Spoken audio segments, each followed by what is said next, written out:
నమస్తే అండి. Welcome back to dream kitchen. ఈరోజు మన డ్రీమ్ కిచెన్‌లో ఇన్‌స్టెంట్‌గా అప్పటికప్పుడు తక్కువ టైంలోనే టమాటా చట్నీని ఎలా ప్రిపేర్ చేసుకోవాలో ఈ వీడియోలో మీతో షేర్ చేసుకుంటాను.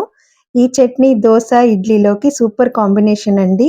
ఒక్కసారి ట్రై చేశారంటే మళ్ళీ మళ్ళీ ఇదే చట్నీని ప్రిపేర్ చేసుకుంటారు. వీడియోని స్కిప్ చేయకుండా చివరి వరకు ఫాలో అయ్యి మీరు కూడా ఈ రెసిపీని ట్రై చేసి మీకెలా కుదిరిందో కామెంట్ రూపంలో తెలియచేయడం మాత్రం మర్చిపోవద్దు. చూసారు కదండి ఎంత ఎమ్మీగా కనిపిస్తుందో. ఇంకా లేట్ చేయకుండా ఇన్స్టెంట్ గా టమాటా చట్నీని ఎలా ప్రిపేర్ చేసుకోవాలో చూసేద్దాం. ముందుగా మిక్సీ జార్ తీసుకుని కట్ చేసి పెట్టుకున్న ఒక ఉల్లిపాయ యాడ్ చేసుకోవాలి. అలాగే కట్ చేసి పెట్టుకున్న 2 టమాటాలు కూడా యాడ్ చేసేసుకుని ఒక చిన్న అల్లం ముక్కను కూడా యాడ్ చేసుకోవాలి. తర్వాత ఒక 10 నుంచి 12 వెల్లుల్లి రెబ్బలు కూడా యాడ్ చేసుకుని 7 నుంచి 8 ఎండుమిర్చి యాడ్ చేసుకోవాలి. అలాగే కొంచెం బెల్లం ముక్క కూడా యాడ్ చేసుకుని రుచికి సరిపడా సాల్ట్ కూడా యాడ్ చేసుకోవాలి. మీరు బెల్లం ప్లేస్ లో షుగర్ అయినా యూజ్ చేసుకోవచ్చండి. ఇలా మొత్తం అన్ని యాడ్ చేసేసుకున్న తర్వాత మూత పెట్టేసుకుని మీకు అవసరం అనుకుంటే లైట్ గా వాటర్ యాడ్ చేసుకుని ఇలా గ్రైండ్ చేసుకుని పక్కన పెట్టేసుకోవాలి.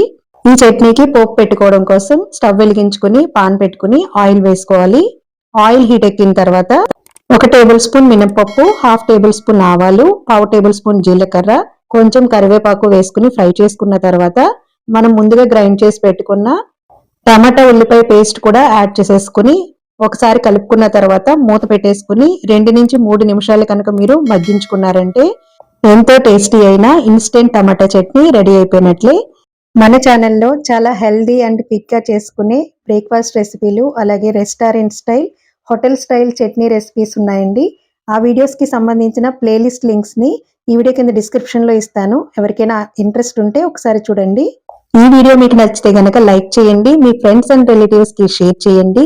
మరెన్నో quick and tasty healthy recipes కోసం మన డ్రీమ్ కిచెన్ ఛానల్ ని సబ్స్క్రైబ్ చేసుకోవడం మాత్రం మర్చిపోవద్దు. Thank you for watching.